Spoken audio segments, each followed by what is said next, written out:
And hello, Olga Lautman. This is day 290 for the Trump Tyranny That's right. Tracker. And we are here doing this quite quickly today because we've got a bit of a deadline. But Olga Lautman, as you know, is the creator of the Trump Tyranny Tracker, which tracks the incredible authoritarian grab by the Trump regime. And it's day 290 of the Trump administration.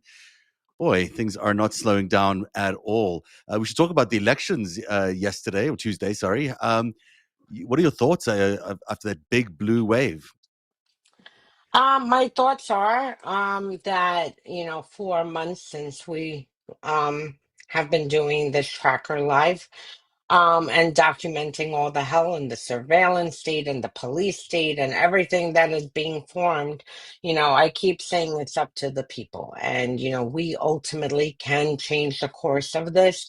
No amount of election rigging or propaganda will, be able to stop us if the mass amount of people come out. And this is exactly what happened in on Tuesday. Mhm. People are fed up, whatever the reasons are, whether, they're sick of seeing ICE thugs disappearing people off the streets, whether it's the economy, whether it's the government shutdown, whether it's just the insanity, the humiliation of US. I mean, there are 10 million reasons of what could motivate people to come. And you saw people come out in mass, records. Um, Literally across the whole country. I It was so mean, good to see. every red states, Yeah, blue states, I mean, everywhere. And Dem swept every single seat. So it's a real indictment on this administration and this regime that even in places like Georgia, they were able to win a couple of races. I mean, I don't remember the last time. Mississippi. Yeah, Mississippi, unbelievable, really, when you think about it. And then to have the incredible election victory in New York. I know even on Staten Island there was a large support for Mamdani, which surprised me. It's quite a sweep that they were able to achieve, but also the young vote and the young people, especially for Mamdani, was quite impressive. Yeah, I'm not a Mamdani fan just because of some of his policies, nor am I a Cuomo fan because I don't support sexual harassers. Mm. And he's He is one. disgraced and was pushed out. And I mean, he can say, yeah, this is a witch hunt, but I mean, this is over a dozen women who accuse him. That's not a witch hunt. That's a pattern and a Mhm. very grotesque pattern that frankly should have been prosecuted if he was in this powerful in this state. But it is impressive. I am very impressed with how Mamdani, turned out the young vote, how he motivated people, and how he spoke to people. And this is the Mm. big difference. He has the gift of speaking to people and listening to people, not speaking at people, but finding out what it is they need and speaking to them. And he did a good job for New York City. Will this be replicated even next door in New Jersey? Absolutely not. In New Jersey, in Staten Island, my Staten Island, I mean, he didn't get that big of a vote. I'm shocked, but he did get on the map, Yeah, which in Staten surprised Island. me. So That's very, me very too. Republican territory. Um, Very. the Let's move into the Trump touring tracker for today. Number. Um, Oh yeah, go ahead. I just wanted to add one quick Mm. thing, that during the day and the day prior, when polls were Right. very tight, Mhm. which again, I don't understand why people do polls in America. I just never understood this. It's not a thing in Ukraine or the rest of Europe. But when polls were tight, if you noticed, the MAGA movement and Russia were both launching disinformation of the election being rigged, of election fraud happening in various polling places. The Russians also And had you these had, bomb threats, right? That you yeah, and identified on Twitter, yeah, or X yesterday. You were the one who called it out. You said the Russians are up to their tricks again because they were. yeah, with Russia, it's always a safe bet. Blame them first and then investigate later. 9 out of 10 times they're it.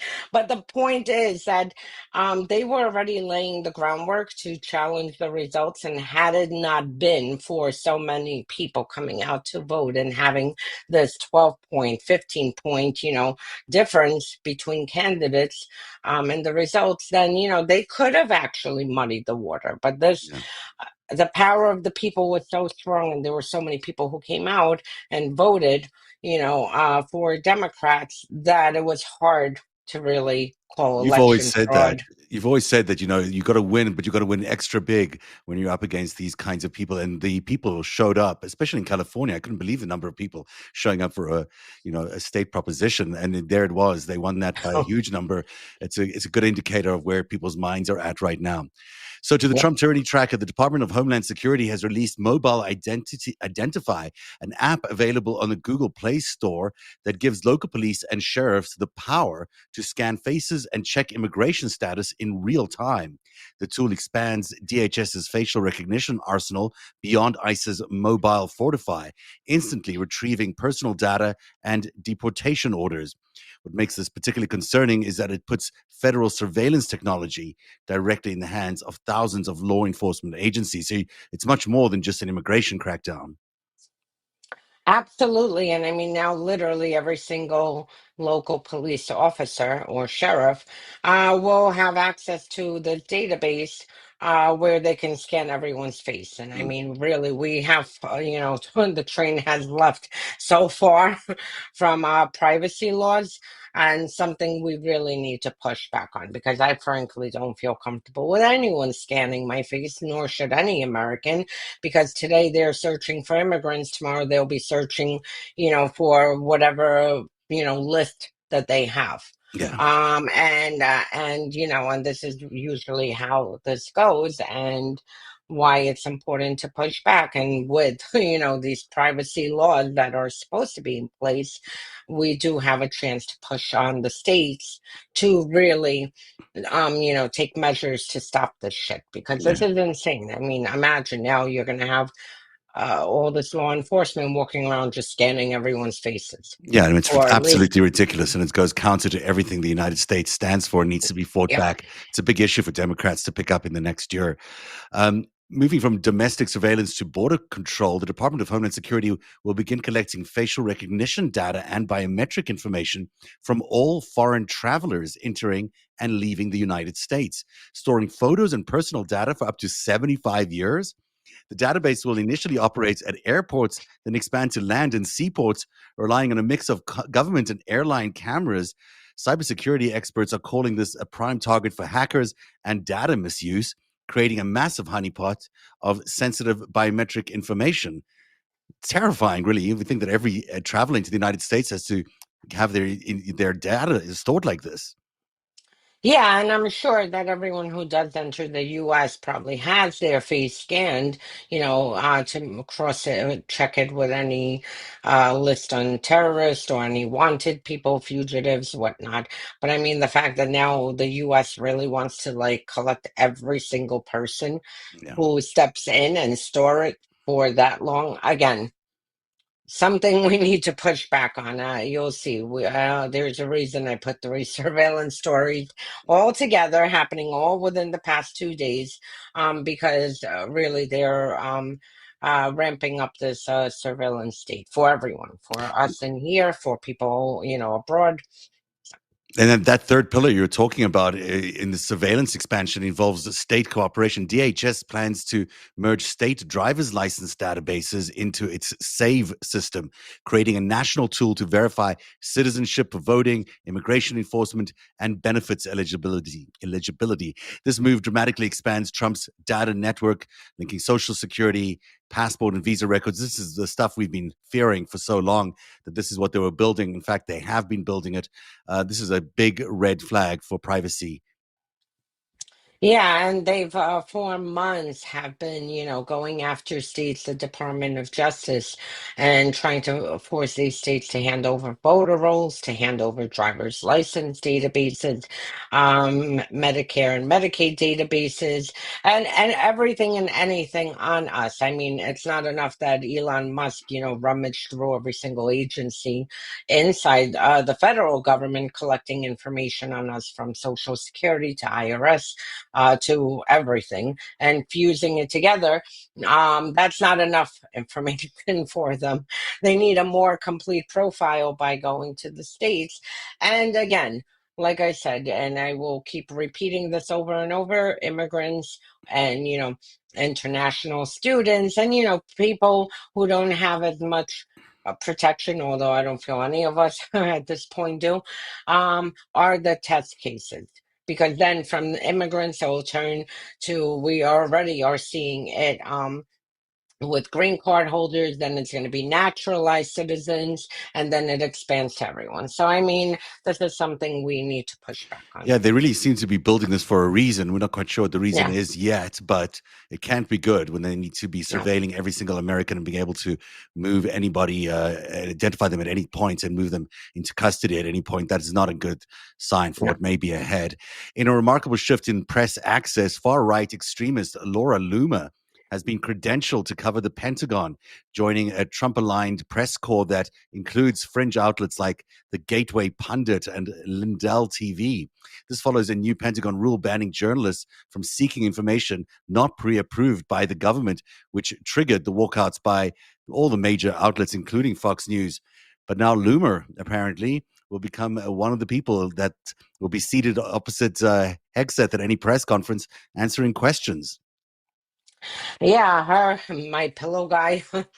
Um, this is how state propaganda takes shape. I mean, again, something I warned for a long time. I've seen this happen in Russia, where regular like journalists got pushed out of the press pools from various agencies, in the early 2000s and then replaced with propagandists. They are controlling the information space. The Pentagon specifically is problematic because not only are they cutting access off to legacy media, mainstream media, but they're also banning anyone from speaking to Congress. So you have really no accountability there, and any information, that the Pentagon, at least what their goal is for us to receive, will come from the likes of Laura Loomer, that freaking sociopathic Mm. gateway pundit, my pillow guy. I mean, this is not the place to get your news. Yeah, and it's interesting that I think the New York Times had a story about the Venezuela or pretending Venezuela incursion, and they don't have journalists inside the Pentagon anymore, No. precisely so they could cover that story the way they did. Our final story reveals preparations for a constitutional crisis. Trump appointed election denier Heather Honey and far right operatives are publicly urging Trump to declare a national emergency to impose federal control over state elections. Conspiracy theorist James Corsi claims he's helping draft an executive order targeting the 2026 midterms. This represents an explicit blueprint for using emergency powers. We've covered it here on Narrative before. This is really taking shape. They really are looking to implement this emergency order. Yeah, I mean, he signed a few executive orders already on elections and trying to take federal control over state elections and